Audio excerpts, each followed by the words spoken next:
One day ಅಸ್ಟ್ರಾಲಾಜಿಕಲ್ workshop, ಒಂದು ದಿನದ ಜ್ಯೋತಿಷ ಕಾರ್ಯಾಗಾರವನ್ನ ಆಗಸ್ಟ್ 2ನೇ ತಾರೀಕು 2026ನೇ ಇಸ್ವಿ ಭಾನುವಾರ ನ್ಯಾಷನಲ್ ಕಾಲೇಜ್ ಜಯನಗರ ಬೆಳಗ್ಗೆ 9:30ಯಿಂದ ಸಾಯಂಕಾಲ 4:15 ಅಂತ ಅನ್ಕೊಂಡಿದೀವಿ.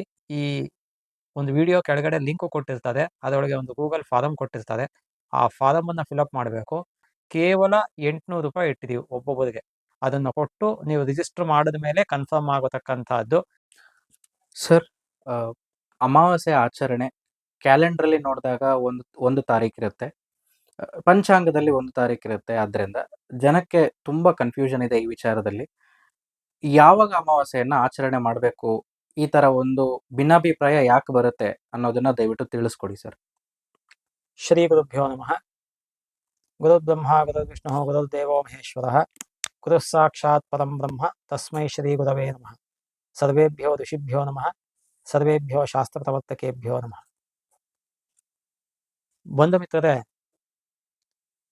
ಈ ಅಮಾವಾಸ್ಯೆ ಆಚರಣೆ ಯಾವಾಗ ಮಾಡಬೇಕು ಅನ್ನೋದ್ರ ಬಗ್ಗೆ ನನಗೆ ನೂರಾರು ಜನ ಅಲ್ಲ, ಸಾವಿರಾರು ಜನ ಪ್ರಶ್ನೆ ಕೇಳಿದರೆ ಕೇಳ್ತಾನೇ ಇರ್ತಾರೆ, ಯಾವಾಗ್ಲೂ ಕೇಳ್ತಾ ಇರ್ತಾರೆ.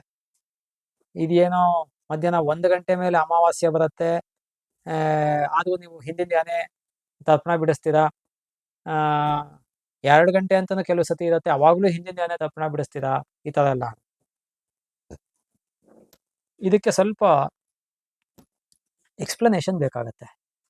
ತಿಥಿಗಳಲ್ಲಿ 2 ತರ, ವೃದ್ಧಿ ಮತ್ತೆ ಹರಾಸ ಅಂತ ಕರೆಕ್ಟಾಗಿ ಅರ್ಥ ಮಾಡ್ಕೊಳ್ಳಿ. ವೃದ್ಧಿ ಅಂದ್ರೆ ಇವತ್ತಿಂದ ನಾಳೆಗೆ ತಿಥಿಗಳಿಗೆ ಜಾಸ್ತಿ ಆಗ್ತಾ ಹೋಗುವಂಥದ್ದು.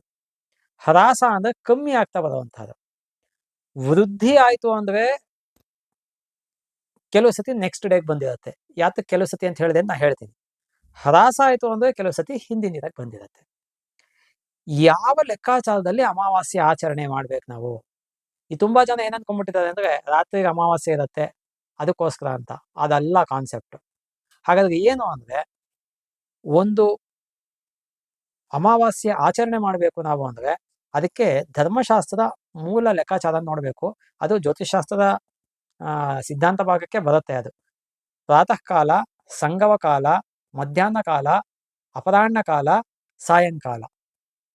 ಸಾಮಾನ್ಯವಾಗಿ ಸೂರ್ಯೋದಯ 6 ಗಂಟೆಗೆ ಅಂತ ಇಟ್ಕೊಂಡ್ರೆ, 6 ಗಂಟೆಯಿಂದ ಸಾಯಂಕಾಲ 6 ಗಂಟೆಗೆ ಅಂತ ಇಟ್ಕೊಂಡ್ರೆ 5 ಕಾಲಗಳಿರುತ್ತೆ.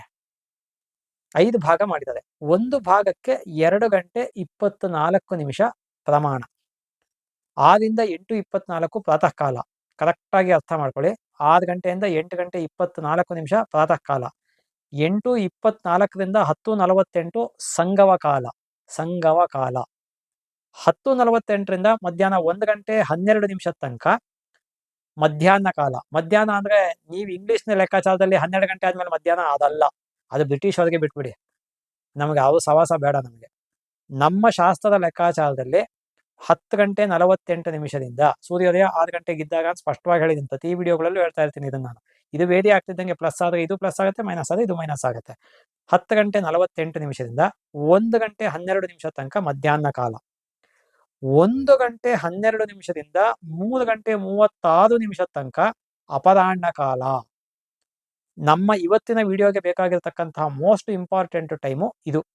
1 ಗಂಟೆ 12 ನಿಮಿಷದಿಂದ 3 ಗಂಟೆ 36 ನಿಮಿಷ ತನಕ ಅಪರಾಹ್ನ ಕಾಲ ಏನಿದೆ, ಈ ಅಪರಾಹ್ನ ಕಾಲದಲ್ಲಿ ಅಮಾವಾಸ್ಯೆ ತಿಥಿ ಎಷ್ಟು ಗಳಿಗೆ ಜಾಸ್ತಿ ಇರುತ್ತೆ ಅವತ್ತು ಅಮಾವಾಸ್ಯೆ ಲೆಕ್ಕ.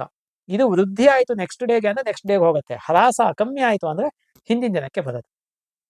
ಹಾಗಾಗಿ ನಮಗೆ 12:15 ಬೆಳಗ್ಗೆ ಅಮಾವಾಸ್ಯೆ ಆದವನು, 1 ಗಂಟೆಗೆ ಅಮಾವಾಸ್ಯೆ ಆದವನು ಹಿಂದಿನ ದಿನ ಅಂತ ನಾವು ಯಾತಕ್ಕೆ ಹೇಳ್ತೀವಿ? ಅಮಾವಾಸ್ಯೆ ಕಪ್ಪು ಚುಕ್ಕೆನ ಕ್ಯಾಲೆಂಡರ್ ಅಲ್ಲಿ ಇಟ್ಟಿದ್ರು ಹಿಂದಿನ ದಿನ ಅಂತ ನಾವು ಯಾತಕ್ಕೆ ಹೇಳ್ತೀವಿ ಅಂದ್ರೆ, ಪಂಚಾಂಗದಲ್ಲಿ ಕರೆಕ್ಟ್ ಆಗಿ ಬರೀತಾರೆ. ಏನಂತ?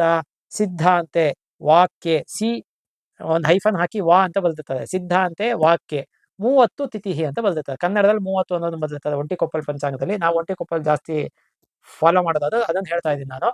30 ತಿಥಿ, 30 ಅಂದ್ರೆ ಅಮಾವಾಸ್ಯೆ. ಸಿದ್ಧಾಂತೆ ವಾಕ್ಯ 30 ತಿಥಿ ಅಂತ ಎಲ್ಲಿ ಇರುತ್ತೆ ಅದು ಅಮಾವಾಸ್ಯೆ ಆಚರಣೆಗೆ ಲೆಕ್ಕಾಚಾರ. ಇದೇ ಮೋಸ್ಟ್ ಇಂಪಾರ್ಟೆಂಟ್. 1 ಗಂಟೆ 12 ನಿಮಿಷದಿಂದ 3 ಗಂಟೆ 36 ನಿಮಿಷ ತನಕ ಅಪರಾಹ್ನ ಕಾಲ ಇರುತ್ತೆ. ಈ ಅಪರಾಹ್ನ ಕಾಲದಲ್ಲಿ ನಮಗೆ ಅಮಾವಾಸ್ಯೆಗಳಿಗೆ ಇವತ್ತು ಜಾಸ್ತಿ ಇದ್ರೆ ಇವತ್ತು ಮಾಡಬೇಕು, ನೆಕ್ಸ್ಟ್ ಡೇಗೆ ಜಾಸ್ತಿ ಇದ್ರೆ ನೆಕ್ಸ್ಟ್ ಡೇ ಮಾಡಬೇಕು. ಇದು ಮೂಲ ಉದ್ದೇಶ. 3:36 6 ಗಂಟೆಗೆ ಸಾಯಂಕಾಲ. ಸಾಯಂಕಾಲ ಅಂದ್ರೆ ನಾವೆಲ್ಲ 6 ಗಂಟೆಗೆ ಶುರು ಆಗುತ್ತೆ ಅನ್ಕೊಳ್ತೀವಿ. 6 ಗಂಟೆಗೆ ಶುರು ಆಗೋದಲ್ಲ. 3:36 ಸಾಯಂಕಾಲ 6 ಗಂಟೆ ತನಕ ಸಾಯಂಕಾಲ ಅಂತಾನೆ. ಸಂಜೆ 4 ಗಂಟೆ ಅಂತ ಇವಾಗ ಎಷ್ಟೊಂದು ಗೌರ್ಮೆಂಟ್ಗಳಲ್ಲೂ ಕೆಲವು ಪ್ರೋಗ್ರಾಮ್ಗಳನ್ನೆಲ್ಲ ಪ್ರಿಂಟ್ ಮಾಡ್ಬೇಕಾದ್ರೆ ಸಂಜೆ 4 ಗಂಟೆಗೆ ಅಂತ ಹಾಕಿರ್ತಾರೆ. ಮಧ್ಯಾಹ್ನ ಅಂತ ಹಾಕಲ್ಲ ಅದಕ್ಕೇನು. 4 ಗಂಟೆ ಅನ್ನೋದು ಸಾಯಂಕಾಲವೇ. 3:36 ಟೆಕ್ನಿಕಲ್ ಆಗಿ ಸೂರ್ಯೋದಯ 6 ಗಂಟೆಗಿದ್ದಾಗ ಆಗತ್ತೆ. ಹಾಗಾಗಿ ಅಮಾವಾಸ್ಯೆ ಆಚರಣೆ ಅನ್ನೋದು ಕ್ಯಾಲೆಂಡರ್ ನೋಡಿ ಮಾಡುವಂಥದ್ದು ಅಲ್ಲ.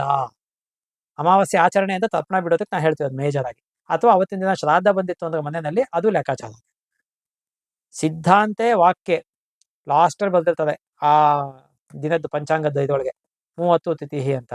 ಅದು ಯಾವತ್ತು ಬರ್ದಿರ್ತದೆ ಅವತ್ತು ಅಮಾವಾಸ್ಯೆ ಆಚರಣೆ ಮಾಡಬೇಕಾದ್ದು. ಹಾಗಾಗಿ ಒಂದು ದಿನಕ್ಕೆ 5 ಕಾಲ ಇರುತ್ತೆ. ಪ್ರಾತಃ ಕಾಲ, ಸಂಗಮ ಕಾಲ, ಮಧ್ಯಾಹ್ನ ಕಾಲ, ಅಪರಾಹ್ನ ಕಾಲ, ಸಾಯಂಕಾಲ.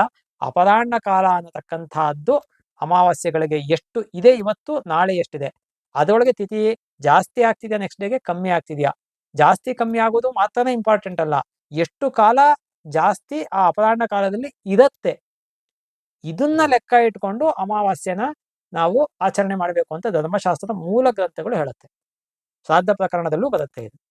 ಹಾಗಾಗಿ ಇದನ್ನ ನನಗೆ ಸಾವಿರಾರು ಜನ ಪ್ರಶ್ನೆ ಕೇಳಿದ್ದು ಆದ್ರಿಂದ ಈ ಒಂದು ಅಮಾವಾಸ್ಯೆ ಆಚರಣೆ ಆಗ್ಲಿ, ಶ್ರಾದ್ದದ ಆಚರಣೆ, ಅಮಾವಾಸ್ಯೆ ದಿನ ಆಚರಣೆ ಆಗ್ಲಿ, ತರ್ಪಣ ಬಿಡ್ತಕ್ಕಂಥದ್ದಾಗ್ಲಿ, ಯಾರು ಇಟ್ಕೊಂಡಿರ್ತೀರ ಎಲ್ರಿಗೂ ಇದು ಯೂಸ್ ಆಗ್ತಕ್ಕಂಥದ್ದು.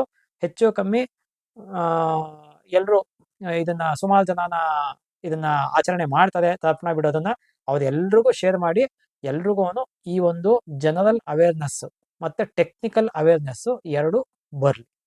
ಇದ್ರ ಬಗ್ಗೆ ನಿಮಗೆ ಏನಾದ್ರು ಪ್ರಶ್ನೆ, ಸಂಶಯ ಇತ್ತು ಅಂದ್ರೆ ನೇರವಾಗಿ ನಮ್ಮನ್ನೇ ಫೋನ್ ಮಾಡಿ ಕೇಳ್ಬೋದು. ಯಥಾಶಕ್ತಿ ಯಥಾಮತಿ ತಿಳಿಸ್ತೀವಿ.